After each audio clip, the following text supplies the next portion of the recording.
Viewers, কল্পনা করা যায় এমন একটি রাত যে রাতের ইবাদত 1000 মাসের ইবাদতের চেয়েও উত্তম। এমন একটি রাত যে রাতে আসমান থেকে রহমত নাজিল হয়, ফেরেশতারা নাজিল হয়, আর আল্লাহ তাআলা তার বান্দাদের জন্য মাগফিরাতের দরজা উন্মুক্ত করে দেন। সেই মহান, মূল্যবান, বরকতময় রাতটির নাম হলো শবে কদর। এই শবে কদরের ফজিলত সম্পর্কে হযরত সাইয়েদুনা আনাস বিন মালিক রাদিয়াল্লাহু তাআলা আনহু বর্ণনা করেন, একবার রাসূলুল্লাহ সাল্লাল্লাহু আলাইহি ওয়াসাল্লামকে পূর্ববর্তী সব উম্মতের দীর্ঘ আয়ু দেখানো হয়েছিল।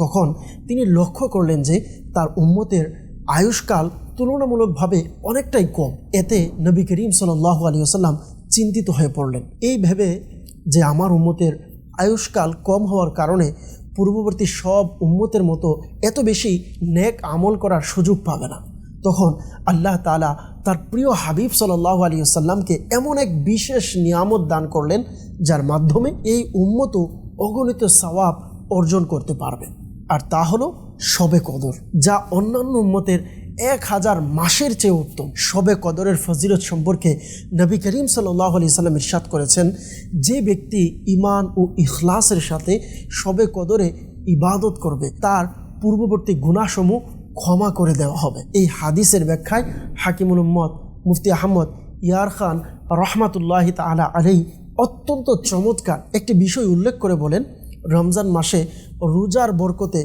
মানুষের ছোট গুনাহ বা সগীরা গুনাহসমূহ ক্ষমা হয়ে যায়, তারাবির বদৌলতে বড় গুনাহগুলো হালকা হয়ে যায়, আর শবে কদরের ইবাদতের বদৌলতে মানুষের আধ্যাত্মিক মর্যাদা বৃদ্ধি পায়। অন্যদিকে আল্লামা আব্দুর রউফ মানাবী রহমাতুল্লাহি তাআলা আলাইহি এই হাদিসের ব্যাখ্যায় বলেন, রমজান মাসের রোজা ও ইবাদতের মাধ্যমে যে মাগফিরাত অর্জিত হয় তা মূলত মাসের শেষে সম্পূর্ণ হয়, কিন্তু শবে কদরের ইবাদতের মাধ্যমে যে ক্ষমা লাভ হয় তা মাসের শেষ পর্যন্ত বিলম্বিত করা হয় না, বরং আল্লাহ তাআলা তাৎক্ষণিকভাবেই বান্দাকে ক্ষমা করতে পারেন। ভিউয়ার্স, এখন প্রশ্ন হলো, শবে কদর মূলত কোন রাতে হয়? আল্লাহ তাআলা তার বিশেষ হিকমতের কারণে শবে কদরকে গোপন রেখেছেন। তবে নবী করিম সাল্লাল্লাহু আলাইহি সাল্লাম ইরশাদ করেছেন, তোমরা রমজানুল মুবারকের শেষ দশকের বেজুর রাতগুলোই শবে কদর তালাশ করো। উলামায়ে কেরামগণ বলেন,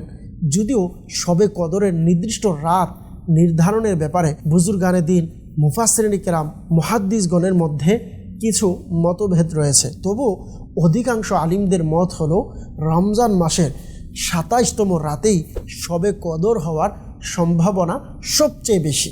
শবে কদর মূলত ইবাদতের রাত, আর এই রাতে ইবাদতের ফজিলতও অসীম। ফকি আবুল্লাহ সামরকন্দি রহমতুল্লাহি তাআলা আলাইহি বলেন, শবে কদরের নফল নামাজ সর্বনিম্ন 2 রাকাত, সর্বোচ্চ 1000 রাকাত এবং মাঝামাঝি সংখ্যা 100 রাকাত। এই নামাজে কিরাতের একটি মধ্যম পন্থা হলো প্রতি রাকাতে সূরা ফাতিহার পরে একবার সূরা কদর এবং 3 বার সূরা ইখলাস পড়া, প্রতি 2 রাকাত পর সালাম ফিরিয়ে নবী করিম সাল্লাল্লাহু আলাইহি ওয়াসাল্লামের প্রতি দুরূদ শরীফ পাঠ করা। এছাড়াও শবে কদরে বেশি বেশি পাঠ করার জন্য একটি অত্যন্ত ফজিলতপূর্ণ দোয়া রয়েছে, আল্লাহুম্মা ইন্নাকা আফুউন কারীমুন তুহিব্বুল আফওয়া ফা'ফু আন্নী, অর্থাৎ হে আল্লাহ, নিশ্চয়ই তুমি অত্যন্ত ক্ষমাশীল, তুমি ক্ষমা করতে ভালোবাসো, তাই আমাকেও ক্ষমা করে দাও। তবে অত্যন্ত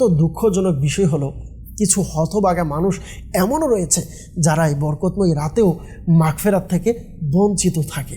হাদিস শরীফে তাদের ব্যাপারে উল্লেখ করা হয়েছে, আর তারা হলো, নাম্বার 1 মদ্যপানে অভ্যস্ত ব্যক্তি, নাম্বার 2 পিতামাতার অবাধ্য সন্তান, নাম্বার 3 আত্মীয় স্বজনের সাথে সম্পর্ক ছিন্নকারী, নাম্বার 4 পরস্পরের প্রতি হিংসা বিদ্বেষ পোষণকারী। এ সকল ব্যক্তিদের নিজেদের ব্যাপারে একটু চিন্তা ভাবনা করা উচিত। আল্লাহ তাআলা আমাদের সবাইকে শবে কদরের প্রকৃত মর্যাদা উপলব্ধি করার এবং এই বরকতময় রাতে পূর্ণ ফজিলত অর্জন করার সৌভাগ্য নসিব করুক।